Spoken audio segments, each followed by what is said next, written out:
so much for joining me today. Today we're going to talk about some of your favorite parenting topics, which are solving dirty diapers, especially during nap times and bedtimes. Because honestly, once you finally get your child to sleep, the last thing that you want is them waking up with a dirty diaper. So today we're going to talk about why they may have an overnight diaper, when and why you would need to change it overnight, and also how to hopefully change the rhythm, change their body clock to having that poopy diaper during the day. So let's get started. So let's talk about how babies are developing and what is changing over that first year of life in terms of when they're actually pooping. So when babies are first born, when they're newborns, they don't yet have what's called a circadian rhythm or a body clock. And we have a body clock that is in our head that tells us when is day and night, and our gut, our stomach, also has a body clock. So we're knowing over the past decade or so, research is telling us that many different cells in our body have these body clocks. And so when newborns are first born, one of the reasons that they don't have a developed body clock, especially in their gut, is that they're having to eat very frequently, right? So they're having to eat both during the day and at night. And so, of course, those dirty diapers are going to follow. And so newborns are going to have a number of dirty diapers, much more poop happening, and that's happening during the day and happening during the night about equally. So they're not necessarily going to have one certain time of the day that they're always pooping, especially in the newborn phase. Now, there are, of course, differences in terms of if a baby is getting mostly breast milk, then sometimes they may have quite a number of poopy diapers per day, even up to like 5 or 6. Or they may just have one poopy diaper a week. So that's how much variation can happen with breastfeeding. In terms of formula-fed babies, a lot of the times they're having at least one per day, but sometimes, again, that can vary somewhat too. So you're gonna, of course, with the newborn phase, you're going to be changing the baby's diaper very frequently, right? So typically you're changing it at least every 1 to 2 hours, usually at least when they are having a feed. You're going to want to get into a cycle, a combo of feeding the baby. I like to have the diaper change be in the middle of the feed so you can have a nice full feed on both ends and the baby is not sleeping as much while they're eating. So the diaper change can be helpful because it can wake the babe up a little bit during the feed. So typically you're changing those diapers very frequently, again, mixed of both day and night. So this is that newborn phase. The first couple months of life, you're not going to worry as much if they are pooping overnight, and you're gonna change them as soon as you notice a poopy diaper, or at least again, with that feeding. Now, things start to change pretty drastically when babies get a little bit older in the 4 to 6 month range, especially when now their feedings are spaced out a little bit more and they're overall, they're taking more solids, right? So babies typically will start taking solids by around 6 months of age, and that's gonna change the consistency and the frequency of that poop. And so a lot of the times babies will, of course this can vary from child to child, but a lot of the times babies will have less frequent stools and start to have, again, that circadian rhythm or that body clock that's telling baby to poop more during the day when they're having more meal times a day. So that leads us into talking about some different tips that can help your baby set that circadian rhythm and have their body, again, pooping more during the daytime.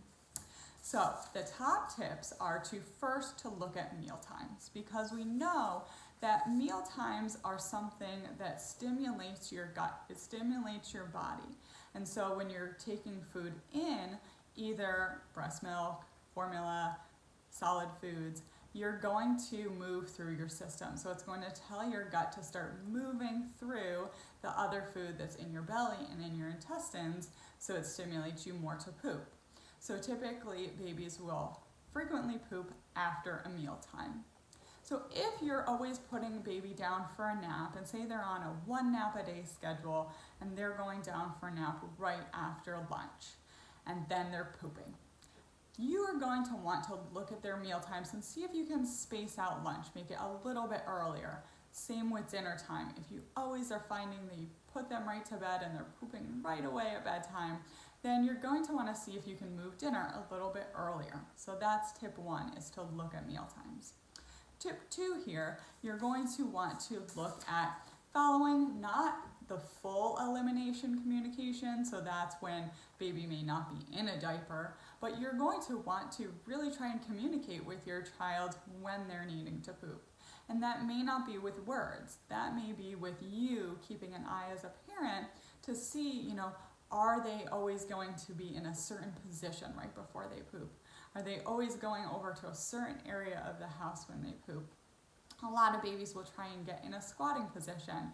Well, when you're holding onto a crib rail, that allows them to be in a perfect little squatting position. So try to replicate that in a different area around the house. So that's tip 2, is to try and communicate, look at what they're communicating to you, both verbally and non-verbally, when they are getting ready to poop. Tip 3 is to look at expectations and overnight diaper changes. So of course, if baby poops right at the beginning of bedtime, again, you're going to want to look at those tips we just talked about and try and change that rhythm, change when they are actually going to the bathroom.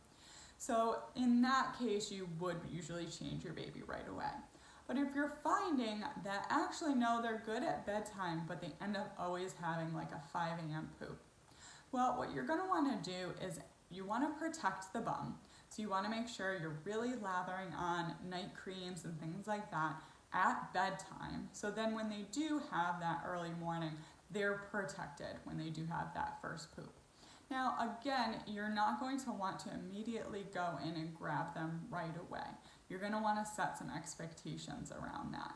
And so, if they poop every day at 5 a.m., you're going to want to wait 15 minutes, wait 30 minutes. Try and extend that waiting period, and of course, change them right away when you first wake up. And this, of course, is not for young newborns. This is for your older kiddos, 6 months through, 2-3 years, whenever they're still in diapers. And so you're going to want to set those expectations that they're not going to poop and immediately get up for the day. If you do need to change a diaper and it's not time to wake up for the day and they're screaming and they absolutely need you to come in, you would go in and have a very, very short interaction, right? So you're not going to make this big to-do. You're going to go in, try to keep those lights dim, especially, again, if it's 3, 4, 5 a.m. Still nighttime, not time to get up. So you don't want to make a big to-do. You want to make sure you go in, you change the diaper, you get them all clean. You're not really talking during this time, again, keeping the lights low, and put them back to sleep. And so, again, just setting those expectations. And then the final tip is baby cannot have access to the diaper. So you want to make sure that they have a nice full sleep sack that is covering them.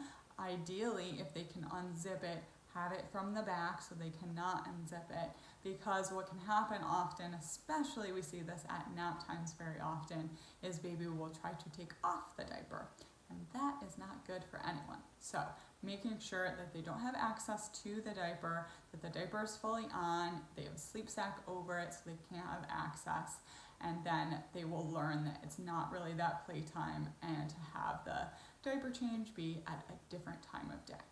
So I hope these tips are helpful for you to try to eliminate those overnight and nap time dirty diapers.